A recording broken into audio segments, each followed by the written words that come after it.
Welcome back to Bonanza Disc Golf. Recently, Simon has been talking a little bit of crap as he moved over to MVP, saying that the Hex is quote-unquote the perfect MD1. He still says he hasn't thrown it a lot on tour, and I did notice he was throwing his Mind Bender a little bit last year. So is the Hex actually the perfect MD1? We're gonna find out compared to the C-Line MD1, as well as Matthew. When I posted that I had gotten this from Another Round Disc Golf, thank you so much Another Round Denver for hooking it up, as well as a Cloudbreaker, which I'll be able to review soon.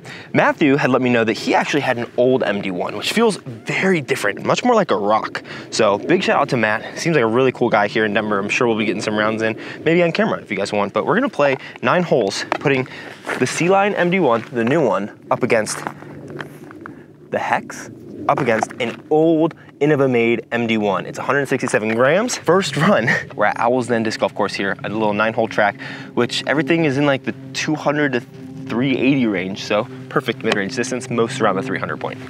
All right, so we're gonna get started here. Hole number 1, it is 290 feet straight ahead of us. That tree to the right in front of the basket is about 40 feet in front of it, so we wanna make sure that we beat that tree, which should be nice with all of these discs. This is max weight-ish, 177. I think the Hex is 176. And just by feel, this feels much rounder, feels your hand a little bit better than the Hex, which feels more like a traditional mid-range. And the MD1 is definitely deeper than the Hex. But the parting lines, like the wing underneath it, seem pretty similar. This is a little more bladed, this is a little more rounded. And I had bagged the Hex for a little bit, but took it out of my bag because it was a little too finicky, and it's got no dome, where this does. And everyone says the Hex is such a far flyer. Honestly, I think a C-Line MD1 will probably fly farther than the Hex, just because of how dome works on discs. Hold on.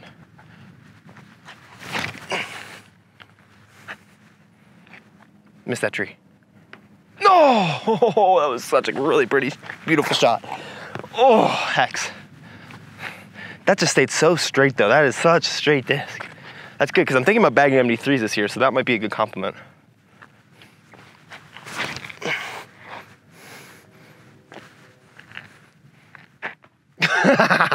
That one was a little wider. It saw the wind push it back to the left.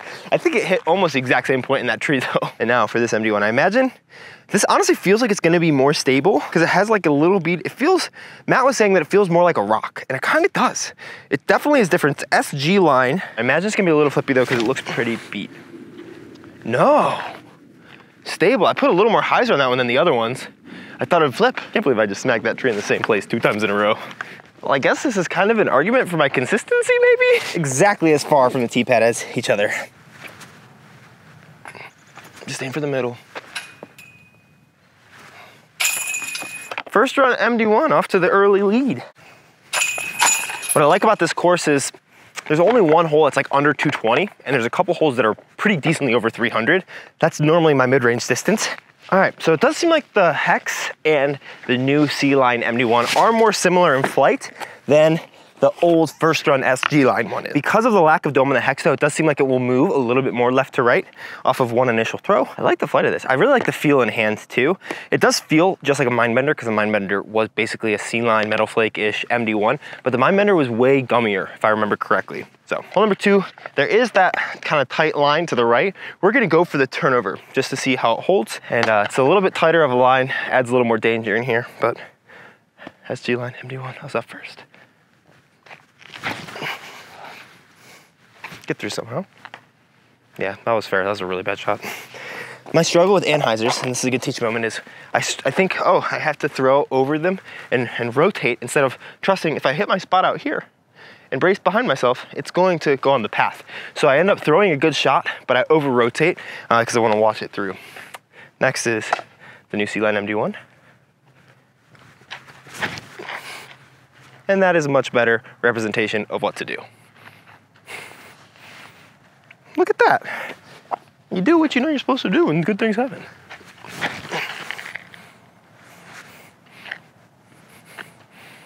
Okay, not bad. Those are 2 putts. I mean, they are very neutral. So they're just gonna kind of hold your line. So it really depends on if you put it on the exact same anhyzer, and throwing the perfect anhyzer twice in a row is very hard, especially for. Also, this hole is in like the 280-ish, 285-foot range. I should have probably actually tried to throw these instead of try to like throw touch shots. Just like throw it at the basket hard and let it go past it. But for some reason in my head, going past the basket is worse than going up to the basket. It's a really dumb way to think about things. Flip, man, that thing is good little kick there, but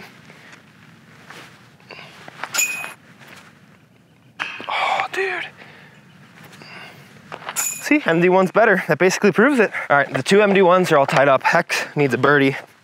And just like with all bag it or bin it, if I can't beat par with any of these discs, they're gonna be given away over on my Patreon, which we call the sponsor circle.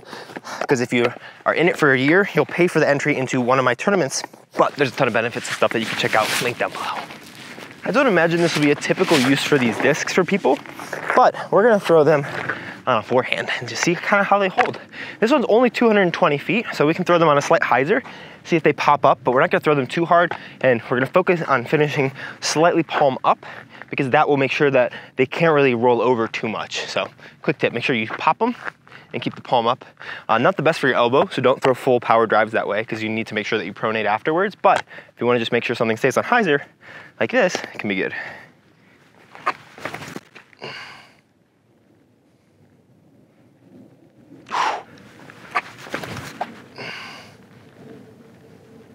Get there. Oh. A little more flip up, but it's gonna go in the basket. Oh! Wow, those are really good shots. And they are stable enough to hold forehand torque if you're gonna throw them for some touch forehands, especially like that's really good if you're in the woods and you kind of have a bad stance. I know you haven't seen a lot of woods golf here in Denver recently. Don't worry, I'm gonna get out to the good courses out in the mountains once the snow melts all the way. But when you're in the woods, you can't really do a run up. If you can just kind of flick that like that, instead of taking your overstable disc, you take something like this, which is neutral to understable, and you leave that palm up, it'll help push it a lot farther straight and still give you that finish, just like all of these had. So we have putts uphill for all these. Honestly thought that I threw in the hex.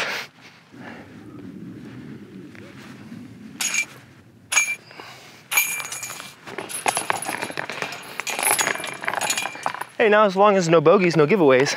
But man, I feel like just because this is in C-line plastic, and in my head, for some stupid reason, Champion or C-line or Proton or whatever is associated with more stable, even though I know in MVP it's normally less stable than Neutron, which is the star equivalent. For some reason in my head, I'm like, oh, that MD1 is gonna be so much more stable than the Hex. But they do seem very comparable.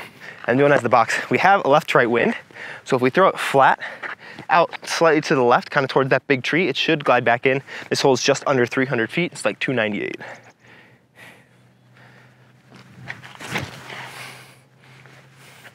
Literally aimed right at that tree. Oh, and it had some integrity in that crosswind. It's down there though, that's a putt. SG MD1. I think these will put a little bit of anhyzer on them at that same aim point.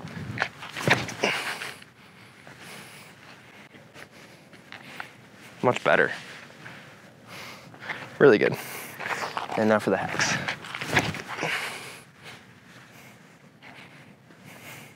Okay, had some more integrity. I think the nose was slightly more up on the Hex than it was on the SG Line MD1. All have putts. I feel like with a mid, if it's under like 310, a lot of times I'm like, oh, I can throw it so baby. And like, these aren't bad, but I'm excited. Next one is 330, then we got like 270, then 340, then 380, and the last one's just over 300 as well. So we'll have some good finishing holes that are much more mid-range distance, but these are not bad at all. I would probably throw a mid here, just save my arm, make life a little easier.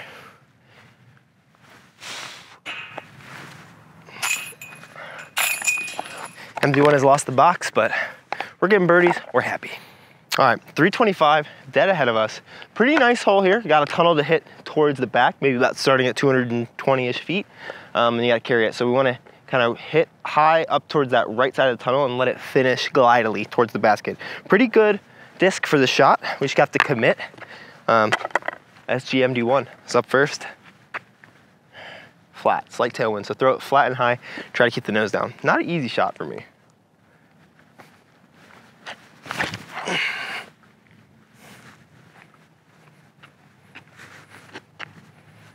Not bad. I did not put that quite right enough, so I like that shot. I like the distance, just not quite right enough. Oh my gosh. I think I put that one righter. That was nice and generous. All right, I'm gonna rethrow those. Get up and down with the Hex first though, so I'm not cheating or anything. Hey, so at this point, you're going to see me running up there and kind of tapping all these in, and then I came back and with the intention of rethrowing them really well. I kind of did not rethrow them any better than this, so just a hard hole for me. Did not throw it well. On to the next. All right, we have a pretty significant left to right wind on this hole. Didn't really learn anything from those second throws because they were pretty bad.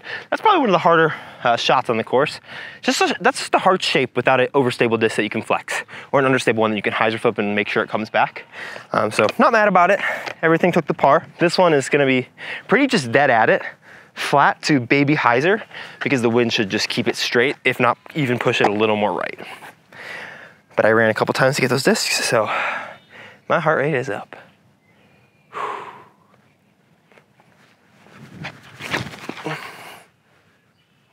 Dang, a little too much hyzer. Not a bad shot though. Much more what I wanted it to do. Still a little, pretty decent, a little high, and a little more finish. I'm gonna throw the same shot with the MD1.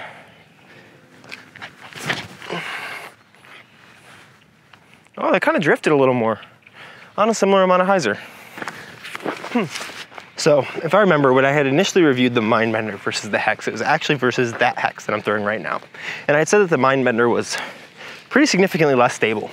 The Mako 3 was a little more stable, or maybe I threw it against the Fuzz. But I remember the Mindbender being slightly less stable than this new MD1, but this one still by no means is like stable. I'd say it's pretty much Discmania's version of a Mako 3. This is a really good mold. It just is very much like, for me, feel and company dependent. If you just want to throw Discmania, throw this disc. If you just like the feel of it being a little deeper, throw this disc. If you want to throw gyro, throw the Hex. And if you want a more readily available Mindbender, throw this disc for 4 days. Oh gosh, dude.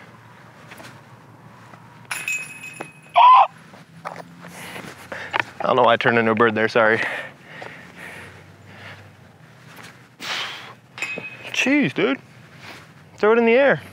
The shot's gonna be slightly tricky. Basket's about 340 down there, and the wind is now pushing right to left because we're going back the opposite way. Add it flat, or a little left of it flat, because the wind will help it to turn it over, but if you show the underside of the disc, it's gonna just push it on that hyzer, so. See that? I put it right on hyzer like I said not to do, and it is gonna go far, but it is gonna go left. Holy cow. That's a putt for, yep. Oh, I get turned. Get back, get back, get back, get back, get back. Good shot. That should be a putt. That turned too, no! Too low and turned. Yeah, the more I throw these, the more I'm like, man, the new MD1 is not an old Innovamade MD1. Very different, but it is very similar to a Hex, just slightly deeper and slightly domier. And I'm in someone else's fairway, so just chip it up. Oh, that was a good putt. That's a cool putt. All right, Hex might be taking the lead here, and I think that might be for good reason. I really anticipated liking the MD1 more than I like the Hex. And I think if the Hex had a little bit of dome, I would really like it. And I have some Fidget Hexes coming in with my stamp on them pretty soon, hopefully, that you'll be able to buy. But if they have some domey ones, I might mess with those. All right, 2 left. This is the Bomber, and the last one is a nice tight tunnel shot. Udis says this one's over 400. I don't believe it. I don't think I have so many bags right now. I don't know if I have my rangefinder in this one. Oh, I have beef jerky from the Foundation Lone Star box. Let's go. So unfortunately, while I was finishing that jerky and letting someone play through, the wind turned into a headwind. So we're just gonna mash them. Hopefully throw them good. Try to be smooth instead of trying to mash them, you know? Be smooth. Tell yourself that. Get your body into it, be smooth, throw far. Nope. I do think the profile of the Hex makes it go farther than the MD1 because it's a little more bladed coming down here. If this had a little dome, I would agree that it would be the farthest flying mid-range, probably, but so right now, can't do that. Can't do that. Pretty good. Very smooth. Not great. Actually pretty good. That's a putt. See if it'll go further or lesser. Good Englisher. Oh, I might have been right about the dome, actually. I might not take back that what I said so fast. Oh, I think that's a little farther. Oh, yes. Those are kind of juiced. Okay, here's the deal. Maybe the wind shifted, maybe I warmed up. I don't know. All I do know is that this Hex is 25 feet behind both of these other discs. I do think dome has a lot to do with that. There's more air that can stay underneath the disc, keep it in the air. I think a lot of people think that the Hex is the farthest flying mid-range because they compare it with things like the Buzz, which has the same numbers, slightly less glide, they say. But the buzz is typically more like an overstable straight mid, like an EMAC Truth, like an MD3. Whereas this, when you compare it with other things in its class, which this is, I would say more like a 5500, not 5501 or something, or it's 55-11. I would say that the MD1, maybe the M4, like I don't think it significantly goes farther than those discs, especially if they have dome. So I don't know. Y'all can argue with me and say I'm wrong, but if I make this putt, you have to shut up in the comments. Deal? Deal. Dang it, you guys can chatter and chatter and chatter, unless I make this. Oh, too high.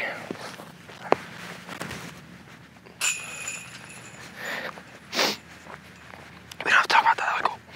MD1. Got it. No! Oh my gosh. What? Alrighty then.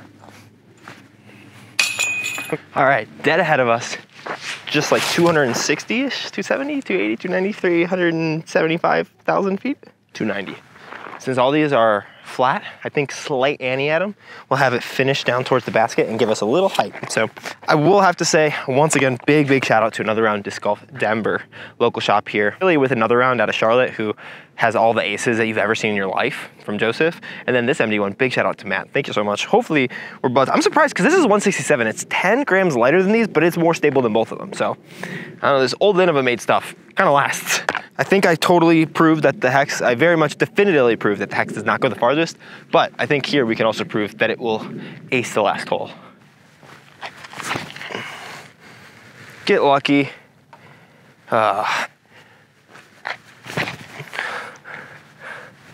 Dang, not bad. I think it's definitely more stable. There's also wind pushing that way. Just throw the MD1 in the basket. Oh my God, that slipped out of my hands.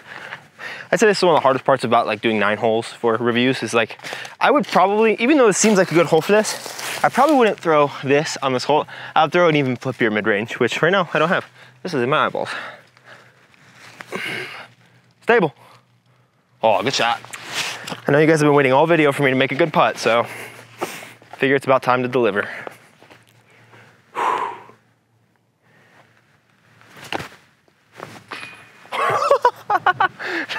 I guess that's good. It's a nice putt, but it's not a good putt.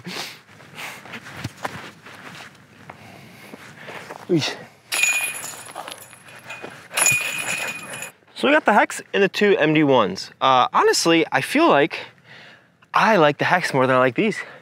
Especially that Prism Plasma one that was in the OTB drop. Unfortunately, I had to give that back to Another Round for a mystery box that we did. But if I got one that had that kind of dome, I might think about throwing the hex in that straight to understable slot. I still haven't found out my overstable straight mid-range yet. I kind of like the MD3s, but they kind of also fit weird in my hand. So not 100% sure, but definitely a good disc, a baggett disc. Not going to my bag though, unfortunately. But luckily, I was under par with all these, so I'll get to keep all of them. But yeah, I hope that lets you know anything. A little more stable than the Mind Bender probably, but really good disc. This old Innova one, really cool to be able to throw. Very different disc. A lot of fun being out here. I got another video to go and film. Check out the last Baggetter Minute right down here. Or the last, no, check out the MVP drop. That was a sick drop in a really cool video with something really cool that happens that never happens for my channel. But it happened in that video. Go check it out right down there. Subscribe, like the video. Okay, love you guys. Bye.